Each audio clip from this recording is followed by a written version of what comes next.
less pressure. Personally, I kind of want to get Michael up here to spell out why they called it Lake Amnesia. Probably more than what I have to say. Okay, I guess I'll keep the friendship going for at least a little while longer, and we have enjoyed it very much, most directly through the partnership on the Doris Betts Fiction Prize, but also, at least from my point of view, just knowing that you're there, knowing that there is this publication that you can count on coming out every year that will showcase the best of what North Carolina writing has to offer. It's sort of, again, at least for me, I don't know how Margaret feels about it, it's sort of like a mutual support society that we have going on. But we have worked together on the Doris Betts Fiction Prize, and it was Doris Betts who coined the phrase, who first described North Carolina as the writing estate, which is a phrase that the network has adopted as both a motto and a mission. Motto, you'll see if you come to one of our events, you'll see a sign that says, "Welcome to the Writing Estate."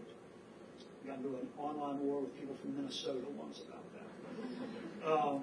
But also a mission to keep North Carolina the writing estate. I feel like if there is one overarching goal to my job as executive director of the North Carolina Writers Network, it's to make sure that North Carolina can always claim to be the writing estate and to claim to be so with justification. So the question that I get asked all the time then is, well, why is North Carolina the writing estate? How did North Carolina become the writing estate? Honestly, I don't know. Now, I can speculate for hours. I'm not going to, but I could. But I can't give any kind of definitive answer on what is it that makes North Carolina writers so thick upon the ground and with such quality as well. I think, though, that it has something to do with the supportiveness that several of the speakers up here have mentioned.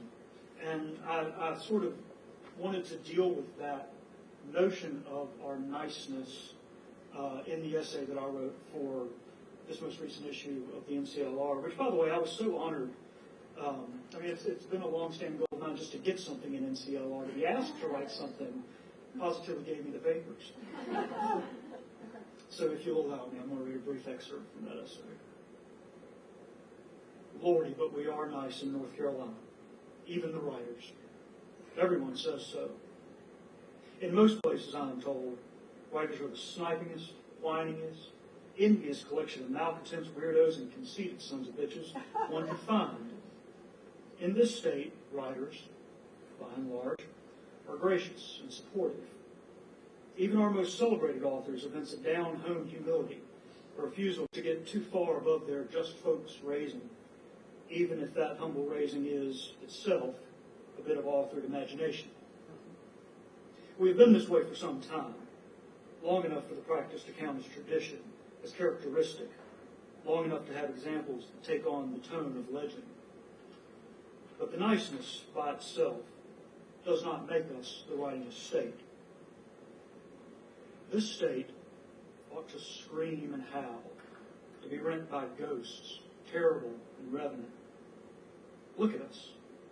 Our coast is called the graveyard of the Atlantic. The Cherokees thought Asheville's valley to be a vortex of gods and spirits. Just outside Siler City, near our geographic center, the very heart of the state, the devil has his tramping ground. Look at our past. We were home to the lost colony, the beachhead of England's conquest, and so the state was born in mystery and legend. The first white North Carolina native is famous for having vanished. Bath, our very first town, gave a welcome home to Blackbeard, and when the British Navy finally caught and killed him, they did so off Ocracoke. The American Revolution, the Civil War, the Trail of Tears, the Wilmington Coup, the terrors of the Ku Klux Klan and the Red Shirts, the bloody strike at the Luray Mill, the Greensboro shootout, this state ought to scream and howl, to cry out in and for blood. Were the writers of North Carolina, once upon a time, so nice to one another because they had seen and known such meanness all around them? Do they support one another because they felt themselves to be in a common cause against a common foe? The terrifying ghosts of the old North State, the violence and bitter defeat still moldering in the blood-red clay.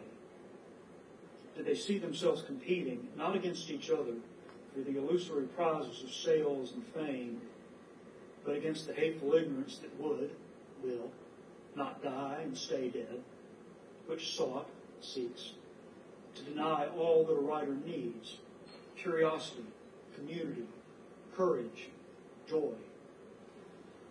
Are the writers of this state so kind to one another still, not just out of habit and example, but, and let me add that I wrote this in 2015, but because we feel ourselves to be in a common cause and against a common foe, a thin, slick plastic culture, too greedy and antic for words and reflection? To keep our claim as the writing estate, we must be so in both of two ways. We must foster the spread of creative writing as the most democratic of arts, encouraging all who would to write whatever stories they hold. Yet we also must recognize, celebrate, demand excellence. Know it when we read it. So for nothing less or more than a good story well told. Work to make weak writing stronger and good writing great. Thank you, and thank you to the North Carolina Literary Review.